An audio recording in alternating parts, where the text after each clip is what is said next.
আমার এইটা হয়েছে বলে শরীর খারাপ ঠিক হয়ে যাবে কেন? বন্ধুরা আমাকে বলছে শোনো মা একটু বন্ধুদের জানাও না যে আমার শরীরটা খারাপ। আমি বলছি তোমারটা তো আমি জানিয়েছি বাবা। ও তারপরেও বলছে, দেখো কথাও বলতে পারছে না বেচারা, খালি একদম ক্লান্ত হয়ে গেছে। এখন ওকে ডাক্তারখানায় নিয়ে যাব। না যাও না। না না, আমরা ডাক্তারখানা যাবো না, আমরা তো মেরিনা পার্কে ঘুরতে যাবো না বাবা। এই দেখো কীভাবে হয়েছে, যে পুরো জল ঠোসার মতো হয়ে গেছে হাত টাতগুলো। এই যে বন্ধুরা তোমরা প্লিজ লাইক সাবস্ক্রাইব করে দাও, না তাহলে ঠিক হবে না। লাইক সাবস্ক্রাইব না করলে ঠিক হবে না। না ও অ্যাকচুয়ালি এই ফোনে দেখে তো ইউটিউবে সবসময় বাচ্চারা বলে এটা না করলে মানে লাইক সাবস্ক্রাইব না করলে ঠিক হবে না। কার্টুনগুলো দেখে সেইগুলো দেখেই আর কি বলছে আর কি। দেখো এই হাতগুলো দেখো মানে আরও বড় হয়ে যাচ্ছে, তাই না সময়? এই যে হাতগুলো বড় হয়ে গেলে তো লম্বা হাতগুলো না, মানে হাতের এই যে র্যাশগুলো। হাতগুলো হয়ে যাবে। না ঠিক হয়ে যাবে, তুমি চিন্তা নেই। ওই যখন অনেকদিন থাকবো না তখন ওইগুলো একটু বাড়তে ওরা খুঁজলে না ও। যখন একটু একটু ওই রস। তো এখন আমরা যাব চিরায়ুতে, ডলিগঞ্জ আন্দামান পপুলার চিরায়ু যে নার্সিংহোম আছে, তো ওখানেই দেখাই। আর এই ডাক্তারটা হচ্ছে কি আন্দামানের একদম বাচ্চাদের জন্য স্পেশাল ডাক্তার, খুব ভালো ডাক্তার। ওনার কাছে নিয়ে গেলে মানে আমার নিজের খুব শান্তি লাগে যে এই ডাক্তার কাছে গেলে আমার ছেলে সুস্থ হয়ে যাবে। না বাবা, আমরা তো এমনি বলছি না, আমরা তো মেরিনা পার্কে যাবো না বাবা। কী খাবে তুমি ওখানে গিয়ে? মেরিনা পপকর্ন। তো এখন সোমকে নিয়ে যাব, সোমর পাপা রেডি হচ্ছে, আমি আর সোম দুজনেই রেডি হয়ে গেছি। কারণ বাচ্চাটা কালকে রাত থেকে দেখেছি, তার থেকে বড় কথা কালকে সকালবেলা যখন স্কুলে যাবে ও তখন ও ঘুমাচ্ছিল 7টার সময়। তো আমি না অন্যদিন ডেকে দিই ওকে, কিন্তু কালকে না ডাকিনি। মায়েদের মন তো একটু হলেও বুঝতে পারে কিন্তু। কারণ আমি যখন মানে হট করে মনে হলো যে আর একদিন 15 গেছিলো, তখন মনে হলো যে বাচ্চাটা এত সারাদিন খেলাধুলো করেছে, থাক আজকে দিনটা রেস্ট নিক, ছোটো মানুষ। এমনিও দেখছিলাম শরীরটা দুর্বল, খাওয়া দাওয়া করছিল না। ও ঠিক এটা মনে মনে ভেবেছি, ঠিক যখন ও ঘুম থেকে উঠেছে কোলের ধারে এসে বলছে মাম্মা আমি না আজকে স্কুল যাবো না, আমার শরীরটা ভালো না। তো ও তখনও আমি তখনও র্যাশগুলো ছিল না, তো আমি দেখতে পাইনি র্যাশগুলো একটাও। কিন্তু এখন দেখছি সারা এই হাতে পায়ে, তারপর মুখের ভেতরে গলার যে সাইড ফাইডগুলো আছে ওখানেও হয়েছে।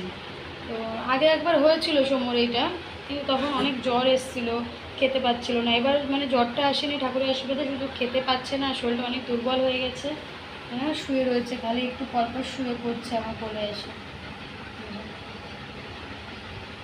এমনিতে খুব বদমাশ, কালকে কিন্তু সারাদিন বদমাইশি করেছে, বাড়িতেই ছিল কিন্তু অনেক বদমাইশি করেছে। তারপর আজকেও স্কুলে পাঠাইনি, কারণ এগুলো না একজনের থেকে আরেকজনের হতে পারে। তারপরে বাচ্চারও তো শরীর ভালো না, আর বাচ্চার শরীরটা সব থেকে বড় আগে। না না হবে না, তুমি শুয়ে পড়ো, কিচ্ছু হবে না। ও বলছে কেউ যদি ওর দিকে তাকায় তাহলে ওই বাচ্চারও নাকি হয়েছে। তো ওর ম্যাডাম ফোন করেছিল স্কুল থেকে, তো ম্যাডামকে আমি বলে দিলাম যে এরকম এরকম ব্যাপার, তো সেই জন্য আর কি ও যাবে না। এখন নিয়ে যাই, দেখি কি বলে ডাক্তার।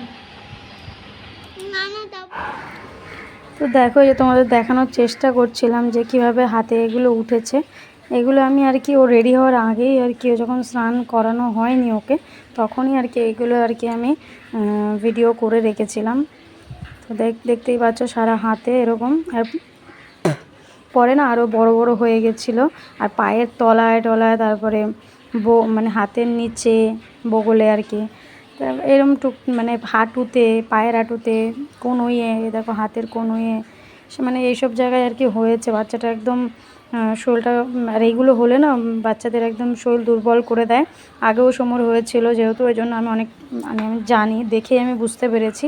আর আমার তো সমর কিছু হলে না সঙ্গে সঙ্গে মানে আমি একদিন দেখি, খুব বেশি হলে আমি একদিন দেখি, তারপরেই আমি আর কি ডাক্তারখানা নিয়ে যাই। কারণ ছোটো বাচ্চা তো, ওরা তো বলতে পারে না ওদের কী সমস্যা হচ্ছে না হচ্ছে, তাই জন্য আমি কিন্তু একটা মিনিটও দেরি করি না। এই যে দেখো আমরা রেডি হয়ে বেরিয়ে পড়েছি, ওর পাপা গেছে একটু দরকারি কাজে, আর আমি আর সময় মিলে বেরিয়ে পড়েছি। তারপর দেখো এই যে বলতে বলতে আমরা চলে এসেছি অটোতে করে চিরায়ুতে। আর এখানে এসে দেখছি প্রচণ্ড ভিড়। আগে বাড়িতে বসে নাম লেখানো যেত, এখন আর নাম লেখানো যায় না। এই ডাক্তারখানা এত ভিড় হয় যে আর বাড়িতে বসে আর নাম টাম লেখায় না। যে আগে আসবে সে আগে পাবে, যে পরে আসবে সে পরে পাবে। তারপর দেখো ডাক্তার দেখিয়ে বেরিয়ে পড়েছি। ডাক্তার তো দেখেই ওকে চিনতে পেরেছে, বলছে এতদিন তো আসেনি। আচ্ছা, এতদিন তো আমরা ছিলাম না, কলকাতায় ছিলাম। তারপর বললো যে না, কিছু সমস্যা নেই, ঠিক হয়ে যাবে আস্তে আস্তে। 1 সপ্তাহ আর কি ওকে ঘর থেকে বের করানো যাবে না, মাছ মাংস এসব কিছু দেওয়া যাবে না, ঘরেই রাখতে হবে। স্কুল প্রাইভেট মানে একদম ঘরেই রাখতে হবে, সব বন্ধ। তারপর দেখো ওষুধ নিয়ে, তারপর জেল 2 রকমের ওষুধ দিল, 3টে ওষুধ দিল।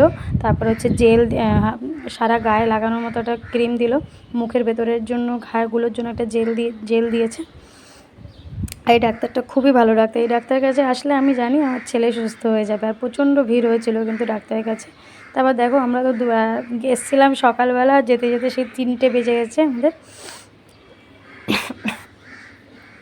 3টে বেজে গেছে। আর এটা হচ্ছে চিরায়ু হসপিটাল।